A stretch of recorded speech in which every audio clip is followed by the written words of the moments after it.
and long service to the Republic, 40 long years. I think it's fair for you to be given the opportunity to reply to the Vice President. I think, I don't want to do this, but since siya na yung nagsabi, i-turn over ko na yung envelope. The envelopes where the money was. Comsec, So it's 9 envelopes. kuha po yung envelope. So it says hope and the amount is there. Kasi ang sakit naman nun, ordinaryo lang akong trabahante tapos inano ka ng Vice President, di ba? It's very painful. Ma'am, ilang taon na po kayo? I hope you don't mind. Gusto ko lang pong malaman kasi sabi po ninyo 40 years na po kayo in government. I'm 65, sir, but So when you were appointed as USEC noong 2022 ba? 2022? How old were you at I that time? was 64. 64. Yeah. I'm sure sa edad ninyong yan, after pagkatapos nyo pong pag-ingatan yung iyong pangalan for the past 40 years? Sagutin ko yun. Yes, sir. So, okay, anyway, Sir, Mr. Chairman, I'd like to... Mr. Chairman, Mr. Chairman, dito po ako. Ay, Mr. Chairman. Mr. Chair, can I continue first? with Congressman, wait, before I recognize Congressman Paduano, ma'am. Yes. I believe... With the indulgence of Congressman Asidre, please continue, Congressman. Mr. Chair, can we allow Yusek Mercado to continue with the response? Because I was trying to ask her about the 16 million that the Vice President mentioned. Please respond with respect to the 16 million. 1660. 16 million. I would like to respond to that because it's a press con. When I was called for by Yusek Sulaika, he said, Yusek Mercado, you have to go because one, you have a teacher in your staff. But I explained to them that the teacher was a contract of services when I joined DepEd. And the teacher has a pending application in Cebu because he's from the Visayas. And while he was working with us, he qualified for the RQA. But then when he received his appointment as a teacher, it was already past the opening of the class. It was almost opening, and the teaching load was already apportioned. So I called the RD. I said, can I still keep him?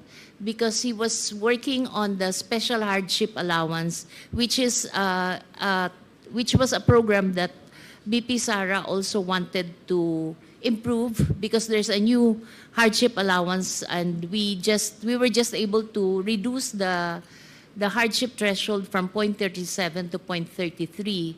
And she wanted the basis for the giving of the hardship allowance, special hardship allowance, revisited. So that's why that guy was the one working on it. So I explained, and I don't feel at all na guilty ako dun sa sinabi niya. The second one is, Sulaika mentioned that I solicited from 2 agencies. So I explained to her that it was a program which our strand developed. There were 2 consultants from UNICEF who developed the app, and then we asked our external partnership office to look for external partners who will be presenting the program, because we developed the concept. It was DepEd Guru.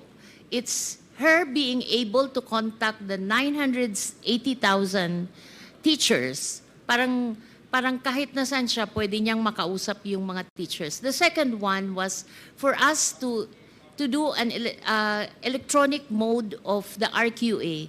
Parang there's no human intervention anymore. Everyone uploads the credential, even the computation of the teacher qualification is already on an what do you call this?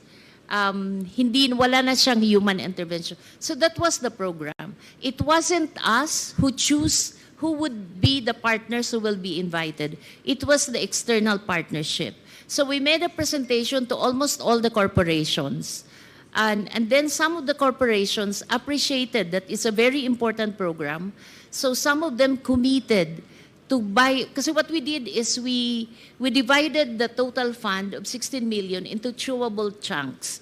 So if you're interested with this package, ito lang. If you're interested with it, because not everyone naman wanted to pay the 16 million. But there were two corporations who were willing to fund, because we wanted to put one in Mindanao, one in Visayas, and one in Luzon. So there were two who committed to fund the full package, and those were the two corporations that Yusek Sulaika said I solicited. So I explained properly. I did not solicit. There's no money involved there. These are equipments. Walang cash po doon. Equipment siya na ito-turn over sa DepEd. So I feel very sad that up until now, the BP has not been appraised, as I explained it to her people, that we did not solicit. In fact, the two corporations are willing to give an affidavit that I have no solicitation from them of 16 million. So to reiterate, Mr. Chair, Yusek, first, this was a sanctioned DepEd project. It's a DepEd project. Second, yes. you did not do the solicitation yourself. It was managed by the External Partnerships Office. Third, no cash donation was ever made. So Equipments was given to the department.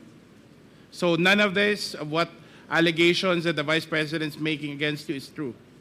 Yes, sir. Yes, Mr. Chair. And Thank- that makes it very sad because she's saying it now.